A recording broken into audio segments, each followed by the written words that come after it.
We have charged a youth in connection with a violent attack in the community of Coventry Hills. At approximately 4 p.m. on Friday, February 13th, 2015, a man in his 30s was walking his dog in the 0 to 100 block of Coverdale Place N.E. The man was approached by a group of youths and began to utter threats. The victim attempted to walk away from the group when a 17-year-old male pulled out a machete and attacked him. The victim was struck several times in the face, head, shoulder, and back. His left ear was severed during the incident. Hearing the man's screams for help, several nearby homeowners ran to his aid and called 911. The youths ran away from the area prior to police arrival. The victim was taken to the local hospital with non-life-threatening injuries. He required extensive reconstructive surgery. On Saturday, March 14, 2015, investigators arrested and charged a 17-year-old with aggravated assault, possession of a dangerous weapon, carrying a concealed weapon, and 2 counts of breaching current conditions. His name cannot be released under the provisions of the Criminal Justice Act, Youth Criminal Justice Act. The service would like to take this opportunity to thank the public for their assistance in this case. Can you tell us what led you to the suspect in question? During the course of the investigation, there was a great deal of cooperation from the community via social media, working in conjunction with officers in the area, school resource officers, provided us with information as to the youths that were present, and then subsequently, over the course of interviewing various youths, provided the name and identity of the person responsible for the attack.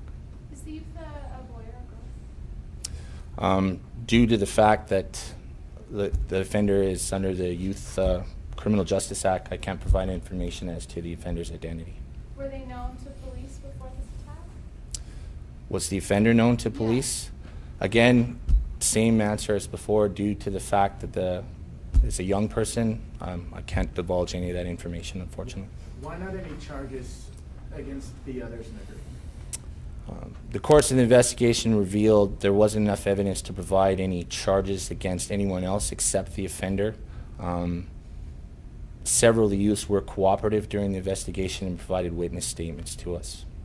Do you have any idea what the motive behind this attack was, and was it targeted? For all intents and purposes, this was a random attack. The motive of why this happened remains unknown.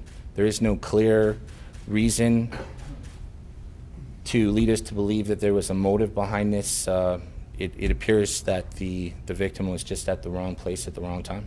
Having said that, though, we've been out to the neighborhood earlier today, and neighbors say that there have been gangs of teenagers that have been subject of complaints, and you tell us this youth has breach condition charges. So what is police's reaction to what appears to be an ongoing problem in some regard? Issues in regards to youth-related crime in 7 District is being addressed by the service.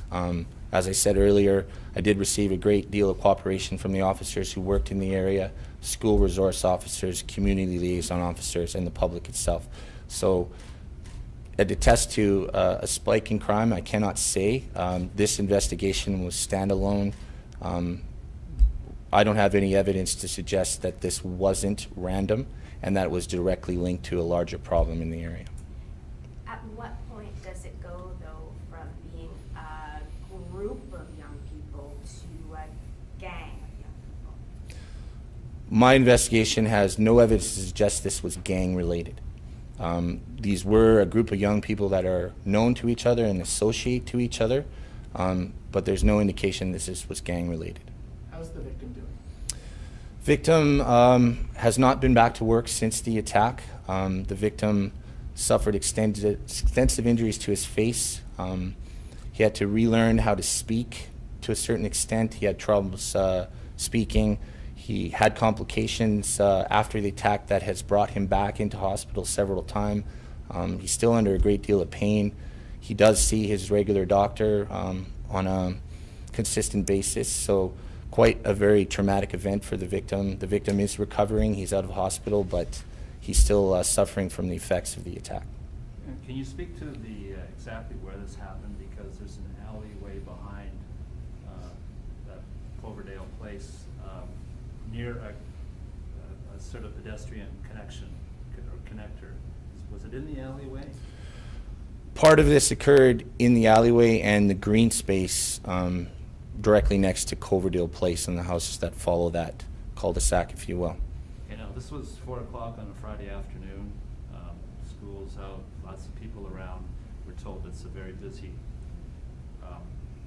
sort of connector. Are you concerned about that? I mean, it being such a in broad daylight, brazen nature of the attack. The attack was brazen. It was completely random. We don't have any evidence to say that the victim was specifically targeted. An altercation happened in regards to the victim was out walking his dog.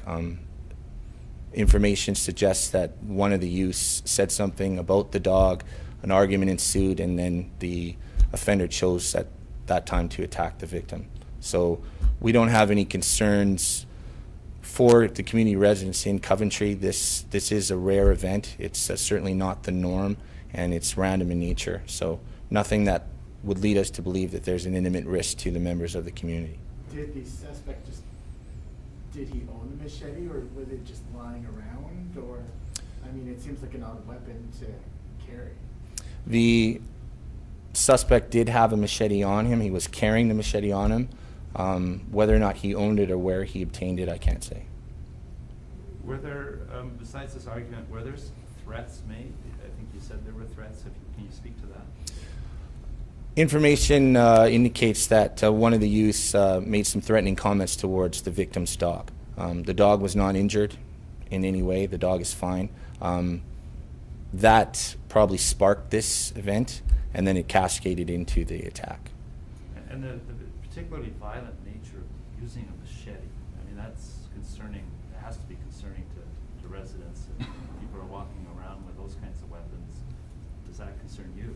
Yes, it's concerning to the police. Obviously, any event like this warrants a very dynamic response from us.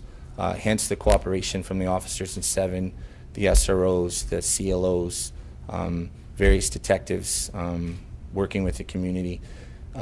This was a random event, and this individual had the machete. It's certainly not the norm. I certainly can't say that all young people in that community walk around with machetes. It's simply not the case. Is there any possibility of further charges against anyone, or is the book closed here? The matter has gone to the Crown. What the Crown will elect to do depends upon the Crown's decision making. The individual responsible for the attack has been charged. There is no evidence to suggest anyone else will be charged at this point in time. Getting back to what you had said earlier about that, you received cooperation from some of the young people in this group itself? Yes. Is there a deal cut with them that they wouldn't be charged if they cooperated? Or? We don't make deals. It's not within my purview or authority to do that. We base the situation based on the evidence we have. So by speaking to the young people that were present, they provided information as to what happened. Obviously, we verified that through numerous different sources and means. We don't lay charges if there's not evidence to support those charges, hence why only the machete attacker was charged. Do you have an eyewitness to the attack also? There's several eyewitnesses to the attack, yes. You're talking about the school resource officer being involved in this and this charged individual being school age. Is there concern, or do you have knowledge that this weapon was at school at any point? No, I don't have any knowledge to suggest that. And just to get some clarity on the injury, when you say his ear was severed, you mean like severed? A significant portion of his left ear was severed off. It was reattached at the hospital by medical staff. He also received stitches to his various injuries and reconstructive surgery to his face. Any more questions? Okay, Yes, sir. thank you.